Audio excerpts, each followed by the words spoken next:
What's up, guys? Rob's Backyard RC, and I'm working on the Big Rock today, and I just wanted to show you guys a couple things. So, I got a set of these RC all-wheel drive CV axles, and I want to show you the difference. See, I normally run GPM, and I wanted to try something else out because I recently had snapped one of my this axle stub end on my GPM shaft. Now, I want to share with you how and why that happened, alright? I got these different aluminum hub things.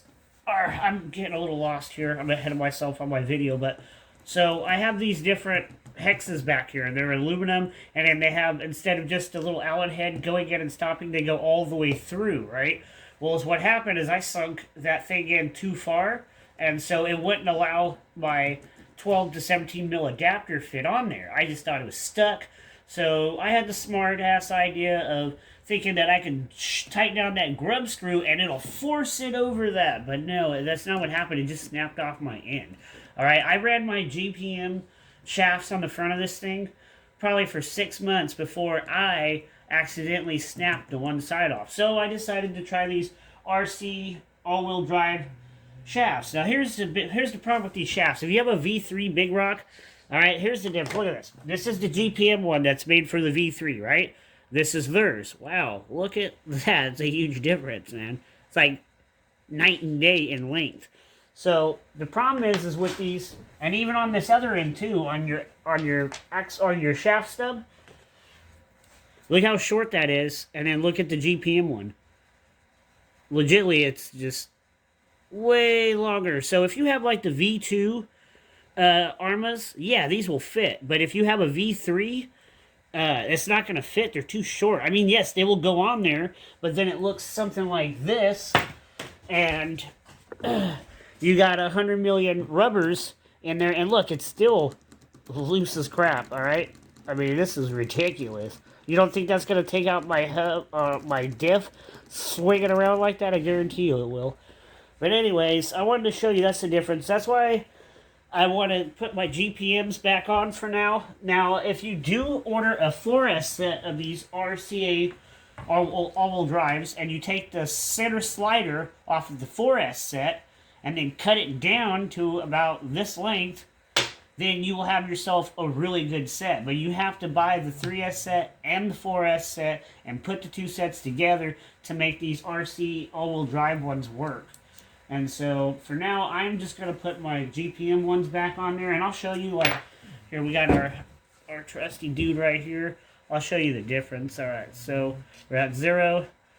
On the RCAW, this thing is 37.1. I hope you guys can see that. And then the GPM is 57.9. See, that's a huge difference. So, when you put this on, and you put this together, this thing is engaging into here by that much, okay? That's about how much sticks out when it's all put together. Now, on the RCAW ones, you're lucky if you're getting this much of it in there. So you're lucky if you're getting maybe this much of that thing in there, which is about, I would say, 8.2, or, oh no, 7.7 is what that is. And then with the GPM shafts, you're engaging into that slider 17.6 is how far you're engaged into this slider. So, I mean, that's why I feel, unless you're going to buy the double sets and then cut the slider down on the 4S to put on your 3S and then put on your 3S Arrma, unless you're going to go through all of that nonsense, I guess, I wouldn't say that they are an upgrade, that's for sure.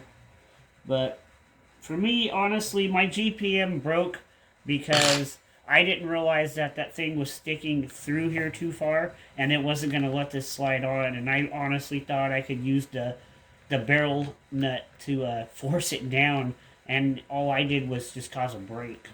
So, anyways, I'm going to get on putting this thing back together, and then if the rain lets up anytime soon, maybe we can get a run out of this thing. All right, so I'm going to pause this and start putting some more of it back together. All right, I did leave out a few things. All right, so one of the reasons why it might be worth buying the 4S set and then cutting the slider down and then using these is because these are balanced a little better on these ends because it hooks in on each side. So instead of just one on the GPM, it's just one. There's just one on the outside and then one in the dead center, just like the stock ones. And I believe that does cause it to be out of balance. So I don't know. That would be the only reason why I think these would be better if you're gonna, if you want a legit set that's gonna work really good. You can get the 3S set, get the 4S set, cut down the sliders, and you will have yourself one hell of a set of CV axles for your car. Like I said, the GPM is also good too. The rears are perfectly fine. They're still rolling. I haven't tried to over-tighten the stupid thing to snap a head off. I mean, I haven't had any problems with my GPM until I got my thing wrong and tried to force that over. Alright, just wanted to share that with you guys. Alright, you guys, so we got the Big Rock all put back together. We got the RC all-wheel drive 3S ones on the front. I've got a bunch of rubbers on each side. I don't think this is going to work out very well. And then I put the GPMs on the rear. And we're going to see what is going down. One of the things that you guys will notice, I don't have that bash bar coming across here anymore. Because I don't believe I need it now. Because I've got the RC Mad Labs Extreme Duty Bash brace plate on there. So I'm going to leave this bar off because I figure, I mean, it's just an added, I don't know, it's probably not even a half a pound, but still it's just added weight. So I'm going to leave it off there, and it's less crap in my way when I got to go work on it. So anyways, oh, and then I turned the punch down from 5 to 3. I think hopefully by doing that, I stopped breaking these diffs because I think I just, with the punch setting up so high, even going through the diffs and shimming them and putting super thick fluid in there and all that, they're just not designed for that kind of go-getter power. So I put it down to 3, and we'll see how it does on 3. It doesn't, when you change the punch setting, it doesn't change how fast the vehicle goes. It just changes how hard it gets there, you know?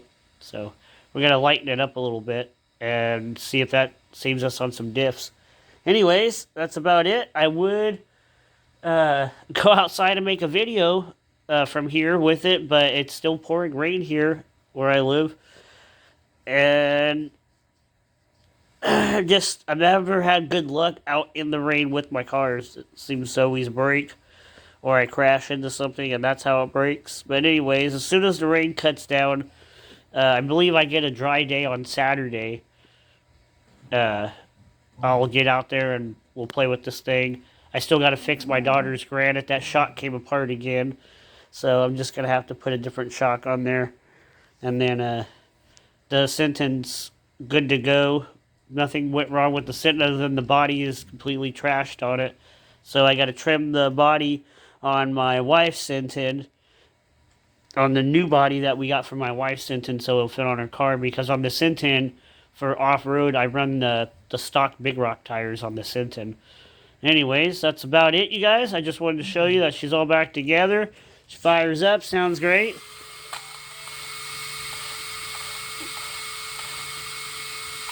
And she's ready to rock and roll. So as soon as we get a break in the rain, we'll get a video of this bad boy. I'm going to take it over to that field, see if I can't hit a couple backflips and stuff with it. I don't know if it's a backflip on punch setting 3. We'll find out, though, for sure. Thanks for watching. Hit like and subscribe. I hope everyone has a wonderful Thursday.